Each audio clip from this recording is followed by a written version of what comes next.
बिस्मिल्लाहिर्रहमानिर्रहीम। अज़ीज़ तलबा व तालिबात, अस्सलामु अलैकुम। मैं हूँ आपका chemistry teacher Ahsan Afroz. Class अहम केमिस्ट्री बाब नंबर 1। मुख्तसर सवालात बाब नंबर 1 के हम 13 सवालात को हल कर चुके हैं। आज के लेक्चर में हम सवाल नंबर 14, 15 और 16 की तफसील जानेंगे। तो आए चलते हैं क्लास बोर्ड की तरफ। सवाल नंबर 14 है कि मॉलिक्यूलर मास और फार्मूला मास में फ़र्क को वाज़ह करें और साथ ये भी बताएं कि ये दिए गए कंपाउंड में से कौन से ऐसे कंपाउंड है जिनका फार्मूला मॉलिक्यूलर फार्मूला कहलाएगा।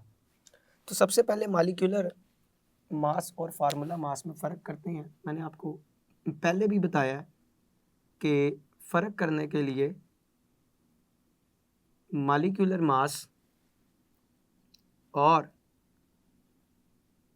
फार्मूला मास को अलग-अलग दरमियान में एक लाइन लगा कर लिखा जाएगा और उसकी मदद से हम दोनों के दरमियान में क्या करेंगे, फ़र्क करेंगे।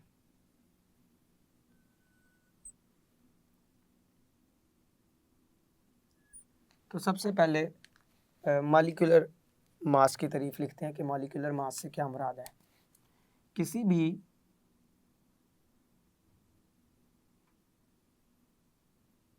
कंपाउंड में मौजूद एलिमेंट्स के एटम्स के एटॉमिक मासेस के मजमूए को मॉलिक्यूलर मास कहते हैं। एक कंपाउंड के अंदर जितने भी एलिमेंट्स पाए जाएंगे, आपने पढ़ा कंपाउंड एलिमेंट्स का असल में मजमूआ होता है। मिसाल के तौर पर पानी जो कि कंपाउंड है, इसमें दो तरह के एलिमेंट्स हैं, हाइड्रोजन और ऑक्सीजन। हाइड्रोजन के दो एटम नज़र आ रहे हैं, ऑक्सीजन का एक एटम नज़र आ रहा है। तो मैंने कहा किसी भी कंपाउंड में जो एलिमेंट्स होंगे, उन एलिमेंट्स के आगे जितने भी एटम्स होंगे, हर एटम के एटॉमिक मास को हम एक दूसरे में जमा करते जाएंगे। तो हमारे पास जो टोटल मास आएगा वो उस कंपाउंड का मॉलिक्यूलर मास कहलाएगा। जैसे अगर मैं पानी की बात करूं जो कि एक कंपाउंड है, तो पानी का मॉलिक्यूलर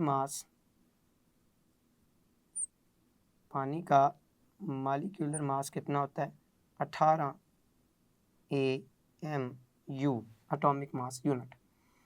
इसी तरह से अगर मैं सल्फ्यूरिक एसिड की बात करूं जो कि एक कंपाउंड है, तो सल्फ्यूरिक एसिड का जो मॉलिक्यूलर मास है, मॉलिक्यूलर मास ये कितना होगा, 98 AMU।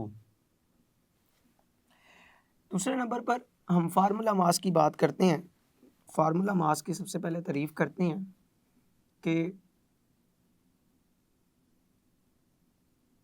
आयोनिक कंपाउंड्स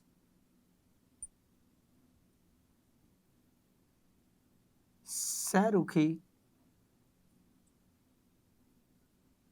क्रिस्टल्स की शक्ल में पाए जाते हैं।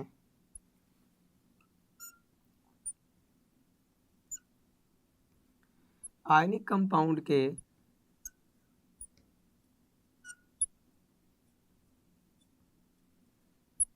सबसे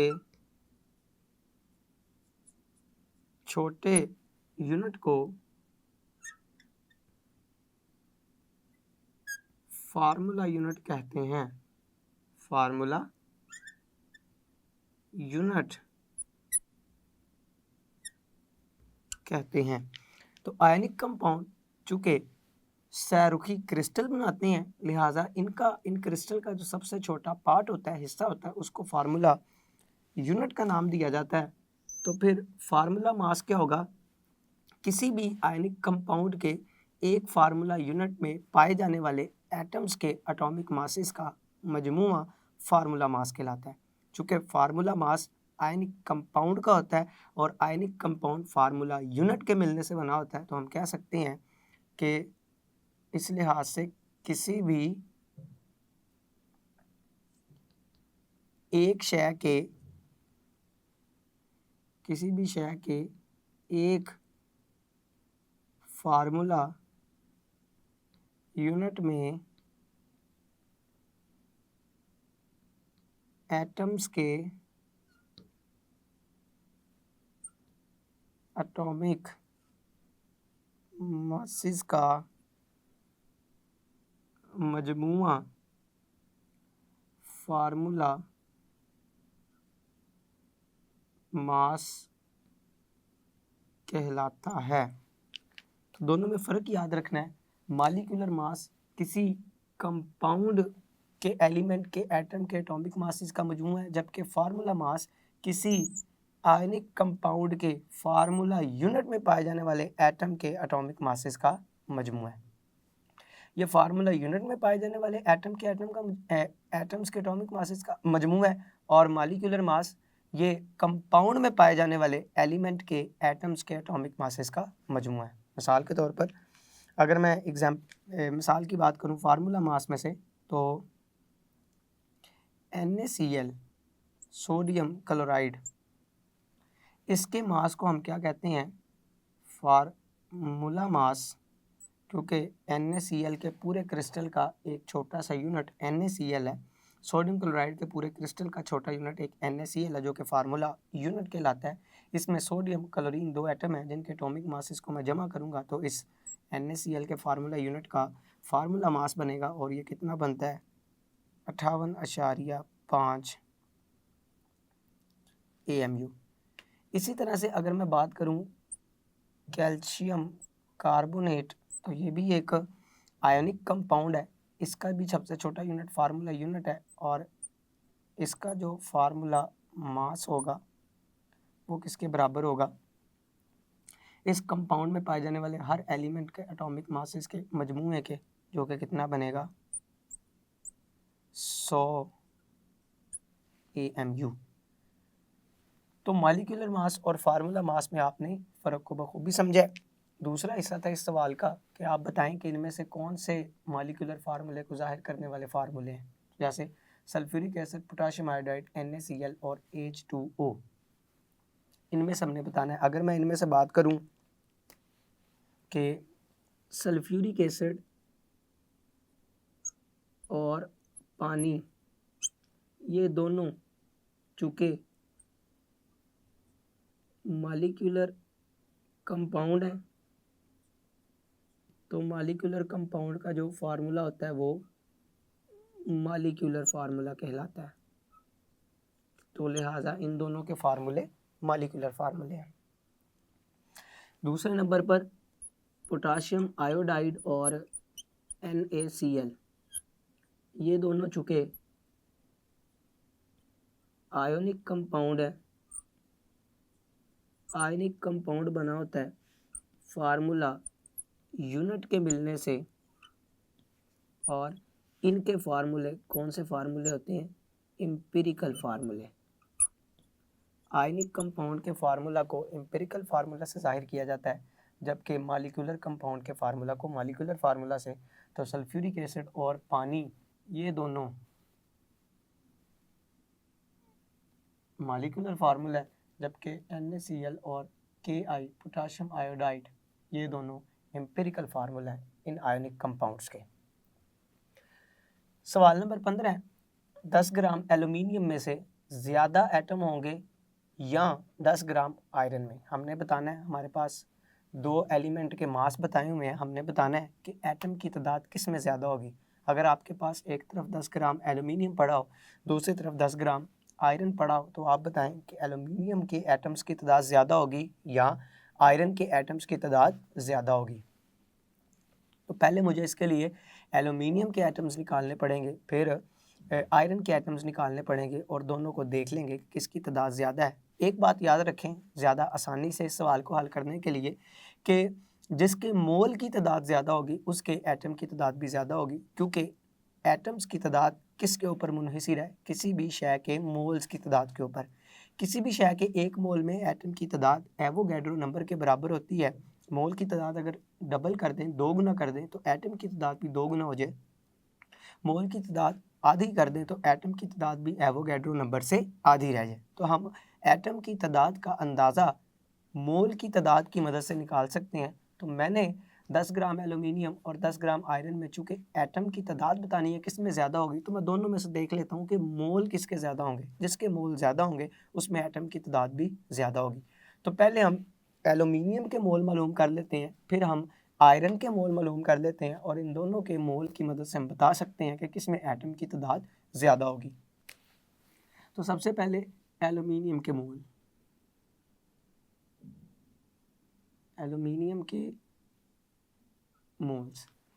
आपने मोल निकालने का फार्मूला समझा हुआ है कि किसी भी शय के जो मोल्स होते हैं वो उसी शय के मास और उसी शय के मोलर मास के दरमियान एक निस्बत होती है। तो एलुमिनियम का मास तकसीम एलुमिनियम का मोलर मास। यहाँ से अगर हम एलुमिनियम का मास लिखें जो कि बताया गया कितना है 10 ग्राम है, और इसको एलुमिनियम के मोलर मास के ऊपर तकसीम कर दें जो कि हमें पता है कितना है 27 ग्राम फी मोल है, ये याद रखना पड़ेगा। तो 10 ग्राम एलुमिनियम जबकि इसका मोलर मास 27 ग्राम है, हम तकसीम करते हैं तो तकसीम करने से हमारे पास जो जवाब आएगा वो तकरीबन 0.3 मोल्स, 0.3 मोल्स ये निकला है हमारे पास एलुमिनियम के मोल। दूसरे नंबर पर अगर हम आयरन के मोल निकालें तो आयरन के मोल किसके बराबर होंगे,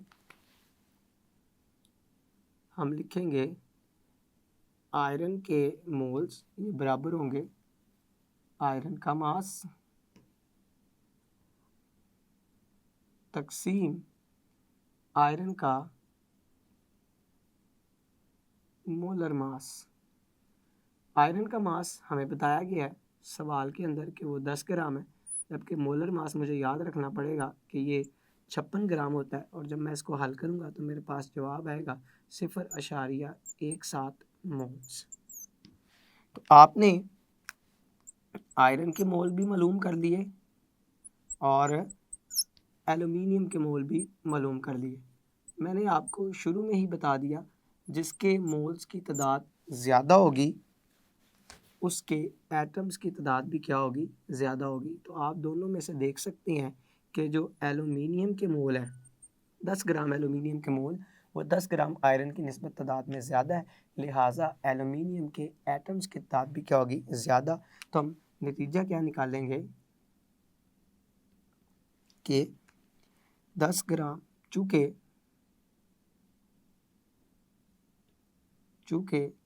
10 ग्राम एलुमिनियम के मोल्स की तादाद 10 ग्राम आयरन के मोल्स से ज़्यादा है, लिहाजा 10 ग्राम एलुमिनियम में एटम्स की तादाद भी ज़्यादा होगी। तो इस तरह से हम इस सवाल को क्या कर लेंगे, आसानी से हल कर लेंगे। आगे है सवाल नंबर 16। 9 ग्राम पानी में ज़्यादा मॉलिक्यूल्स होंगे या 9 ग्राम शुगर के अंदर। तो इसको भी हम हल कर लेते हैं। पहले जो हमें स्टेटमेंट बताई गई है इस स्टेटमेंट के मुताबिक हमें मास दिया गया पानी का भी और शुगर का भी। अगर हम पानी का फार्मूला देखें तो हम जानते हैं कि पानी का फार्मूला है H2O, जबकि अगर हम शुगर का फार्मूला देखें तो शुगर का फार्मूला है C12H22O11 C12H22O11। ये शुगर का फार्मूला है, मॉलिक्यूलर फार्मूला, जबकि पानी का मॉलिक्यूलर फार्मूला H2O है। अगर हम पानी के मोलर मास की बात करें तो पानी का मोलर मास होता है 18 ग्राम फी मोल। हम और शुगर का मोलर मास होता है 342 ग्राम फी मोल। ये भी आप याद रखें, दोनों के मोलर मास आगे ये इस्तेमाल होंगे। हल करते हैं इसको। हमने बताना है कि किस में मॉलिक्यूल्स की तादाद ज़्यादा होगी, 9 ग्राम पानी के अंदर या 9 ग्राम शुगर में। तो पहले मैं पानी के अंदर मॉलिक्यूल की तादाद निकाल लेता हूँ, फिर शुगर के अंदर निकाल लेते हैं, फिर दोनों में देख लेते हैं कि किस में तादाद ज़्यादा है। तो 9 ग्राम पानी में पहले मॉलिक्यूल्स की तादाद निकालते हैं। तो हम लिखेंगे पानी में मॉलिक्यूल्स की तादाद, पानी में मॉलिक्यूल्स की तादाद। हमें पता है कि हमें पानी का मास दिया गया, पानी का मास, और ये कितना बताया गया, 9 ग्राम। हम ये भी जानते हैं कि पानी का मोलर मास कितना होता है, 18 ग्राम फी मोल, ये उसका मोलर मास है पानी का। हमने निकालने हैं मॉलिक्यूल्स की तादाद, तो इसके लिए फॉर्मूला है हमारे पास, पानी के मॉलिक्यूल्स की तादाद ये बराबर है पानी का मास तकसीम पानी का मोलर मास ज़रब एवोगैड्रो नंबर।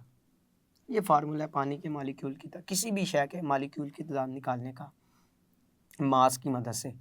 तो पानी का मास कितना दिया हुआ है, 9 ग्राम, जबकि इसका मोलर मास कितना होता है, 18 ग्राम, और एवोगैड्रो नंबर हम जानते हैं 6.02 ज़रब 10 की ताकत 23।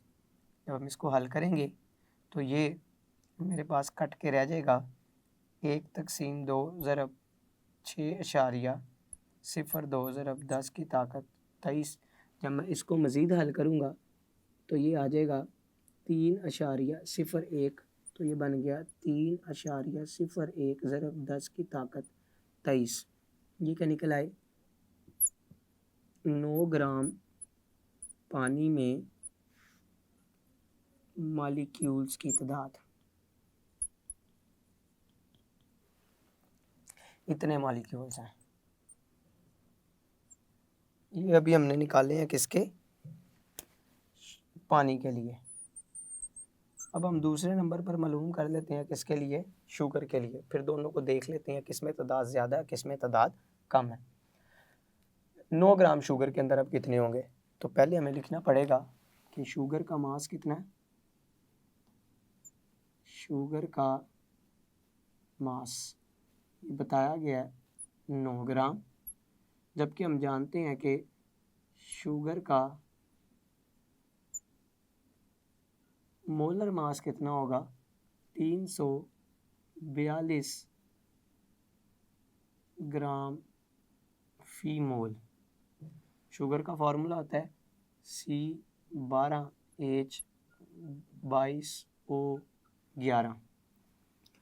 तो हम जानते हैं कि कार्बन का जो एटॉमिक मास है एक का, वो 12 है। टोटल कितने कार्बन है, 12, जमा हाइड्रोजन का मास 1 है, टोटल कितने हाइड्रोजन है, 22, जमा एक ऑक्सीजन का मास 16 है, टोटल कितने हाइड्रोजन है, 11। तो 16 को 11 से भी ज़रब देंगे, इनको आपस में ज़रब देंगे, जो जवाब आएंगे उनको आपस में जमा करेंगे, और आखिर पे जो हमारे पास जवाब आएगा वो 342 ग्राम फी मोल होगा, जो कि शुगर का क्या कहलाएगा, मोलर मास कहलाएगा। ये निकालने का तरीका भी बता दिया मैंने। हमने निकालने हैं शुगर के मॉलिक्यूल्स। तो फार्मूला भी हमने पढ़ा मॉलिक्यूल निकालने के लिए मास की मदद से। तो शुगर के मॉलिक्यूल्स की तादाद किसके बराबर होगी, शुगर का मास तकसीम शुगर का मोलर मास ज़रब एवोगैड्रो नंबर। जैसे हमने पीछे वाले हिस्से के अंदर निकाला है, पानी के मॉलिक्यूल्स की तादाद निकालनी थी, तो पानी का मास, पानी का मोलर मास, दोनों को तकसीम किया और एवोगैड्रो नंबर से ज़रब दे दिया। इसी तरह से शुगर के मास और मोलर मास को तकसीम करेंगे, जो जवाब आएगा उसको एवोगैड्रो नंबर से ज़रब दे देंगे। तो शुगर का मास कितना दिया गया है, 9 ग्राम दिया गया, जबकि मोलर मास अभी हमने निकालना सीखा शुगर के लिए कि 342 होता है, जबकि एवोगैड्रोस नंबर कितना है 6.02 ज़रब 10 की ताकत 23। जब हम इस सारे को हल करेंगे, 9 को 342 के ऊपर जब तकसीम करेंगे तो ये जवाब आता है 0.026 और इसको ज़रब कर देंगे किसके साथ, 6.02 ज़रब 10 की ताकत 23 के साथ। जब दोनों को आपस में ज़रब देंगे तो जवाब आएगा 1.584 ज़रब 10 की ताकत 22। तो ये हमारे पास क्या निकल आएंगे, 9 ग्राम शुगर के मॉलिक्यूल्स की तादाद इतने मॉलिक्यूल्स निकल आएगी। अगर आप शुगर और पानी दोनों के 9 ग्राम मॉलिक्यूल्स की तादाद का आपस में मुवाजना करें तो ये 1.54 10 की ताकत 22, ये 3.01 10 की ताकत 23। इसका मतलब ये वाली तादाद इस तादाद से ज़्यादा है। तो हम नतीजा क्या निकालेंगे कि 9 ग्राम पानी में मॉलिक्यूल्स की तादाद 9 ग्राम शुगर की निस्बत ज़्यादा होगी। तो ये हमने पहले पानी के लिए मॉलिक्यूल की तादाद निकाल ली, फिर शुगर के लिए मॉलिक्यूल की तादाद निकाली, दोनों को आपस में दोनों का मुवाजना किया और आखिर पे आपने नतीजा अख़ज़ कर लिया। अज़ीज़ तलबा तालिबात, आज के लेक्चर में आपने मज़ीद 3 सवालात को हल करना सीखा है और मैं उम्मीद करता हूँ आपको आज का लेक्चर बखूबी समझ आया होगा। आप इसकी अच्छी तरह से प्रैक्टिस करेंगे, इनको याद करेंगे। अल्लाह आपका हामी व नासिर है। अस्सलामु अलैकुम।